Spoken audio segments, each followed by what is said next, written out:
Hey everybody, Rob with WePayOffDebt.ca. Hope you're doing well. Coming at you to discuss the question today, where is the best place to open up an RESP? Now before I do that, I want to call to every Canadian out there who is out of debt and ready to start looking into RESPs.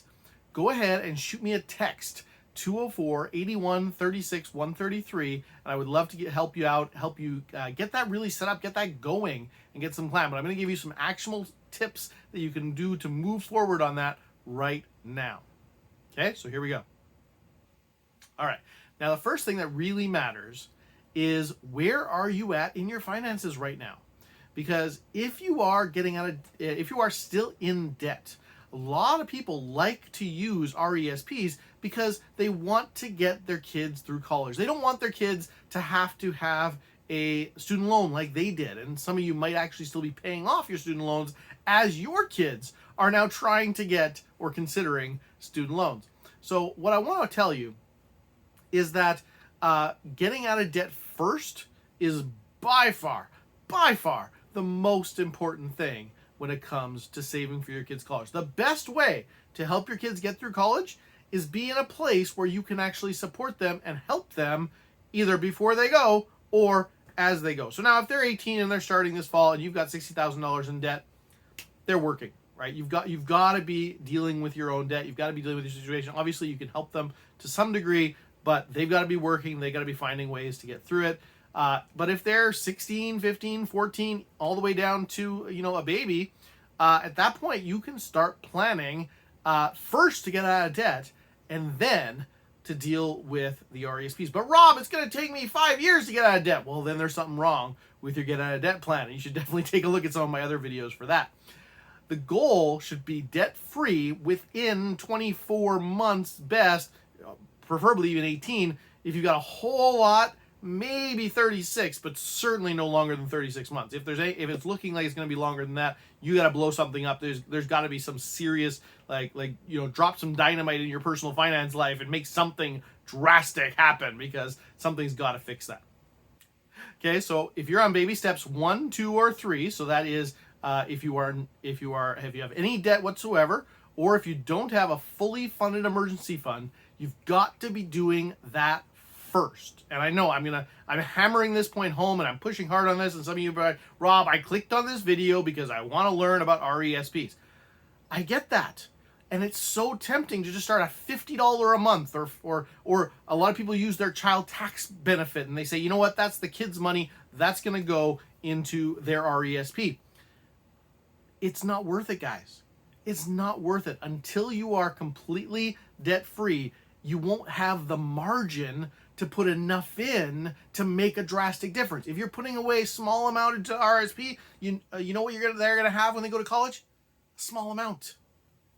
You might cover their books. You might cover even 1 year of tuition, but I don't know if you realize university's longer than 1 year, right? You need a lot of money to be able to cover their college.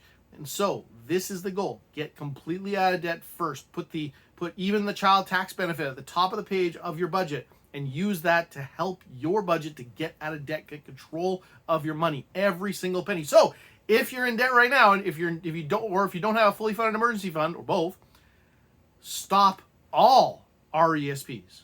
You're like, Rob, I'm going to lose the match. We'll talk about that in a little bit.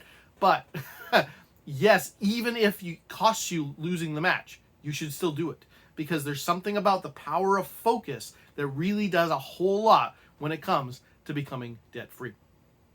All right, so now you're done baby steps 1, 2, and 3. You're debt-free, and you've got a fully funded emergency fund. What do you do next? Well, first is baby step 4.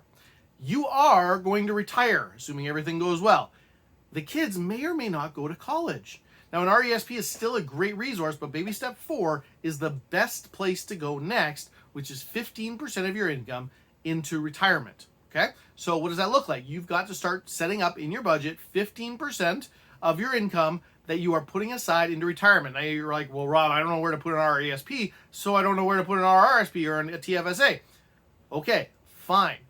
The first thing to do is start. Figure out, if you're in baby steps 4, 5, and 6 today, figure out what is 15% of your income, or just take that in a calculator, 0.15 times your total yearly income, divide that by 12, That's how much money needs to be coming out of your check into retirement every single month. You start immediately and just have a separate bank account. Maybe it's your savings account. Maybe it's where your sinking funds are. Maybe it's probably not cash, probably not a good idea. But wherever it is, even if you don't have any kind of investment set up, just start an automatic transfer of that dollar amount every single month into your retirement and call that your retirement. Don't accept not doing that. Baby step 4 has to be done first. Then on top of that, now you're into baby step 5. Once you've got that done, once you are now investing in retirement, now we're into baby step 5. What do we do for kids' college? Now, with the Dave Ramsey plan, baby step 5 is very general. Some people might have to do a whole bunch. Some people might have to do a little. Regardless, in Canada, we have in RESPs, we actually have a maximum to be able to get the grant money. Now, of course, you can put in more and more and more. You just won't get any grant money, so there's not really any benefit. What it comes down to is you're going to max out at $2,500 per year per child. So if you divide that out, it's $200 and something a month. And if you were like me and you didn't get your finances all together when your child was born and you didn't start right away, you can actually catch up in previous years. So we only started our RESPs when my eldest was 7, I want to say. And so at that point, that's when we started putting in not just $200-ish a month, not just $2,500 a year, but $5,000 a year. You can actually catch up a whole previous year each year. So up to $5,000 a month, assuming I've got a previous year of match that I hadn't taken advantage of, which of course I do because he's 7, right? And so I haven't used from 0 to 6, right? So that's the point, is we start putting whatever dollar amount we think that we can handle into RESPs, and that could be up to $400 and some per kid per month, right? That's what I'm talking about. That's why I was saying that $50 a month is just not really worth it, because now that we're debt free, now that we have the income to do it, now we have nothing holding back our income, now we can start throwing a ton of money into our RESPs and start really building up a massive good amount for these kids to go to college and to do so debt free. Okay, so now that you've set that, now that you've chosen that dollar amount, how much are you going to be putting away every month into kids' college fund? This is again on top of your baby step 4, above your baby step 4. Then you set it up and start immediately, just like the retirement, right? Even before you set it up, even before you get the investment program set up, start. Starting is the most important thing. The return you get certainly contributes to making a good amount of money. But if you got zero return for even a year, the difference is pretty negligible in the end. Now, that's not quite true, but the point is that you shouldn't worry about interest rate at the expense of starting.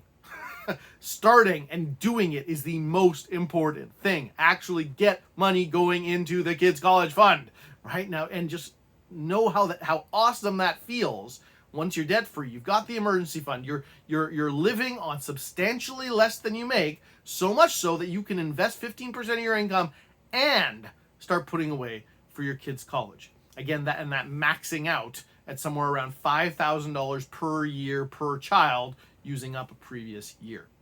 Okay, so now you've figured out how much money you want to start putting away every single month into the RESPs. Now you've started doing it. Now you start doing the research as to where to go. And the answer, of course, is the same place as your retirement is. You just want to keep things easy.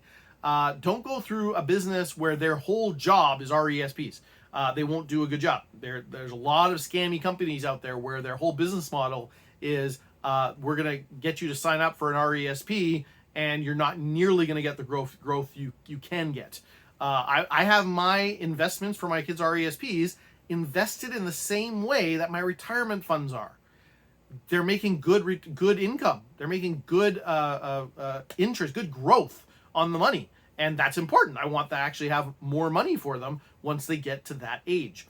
So that's the point. You need to have this money invested. So you're not going to go through one of these RESP companies. You're also not going to go through a bank. Banks are not good places to invest. They are way too risk averse, because they don't want ever for you to say, "Oh, you guys lost my money."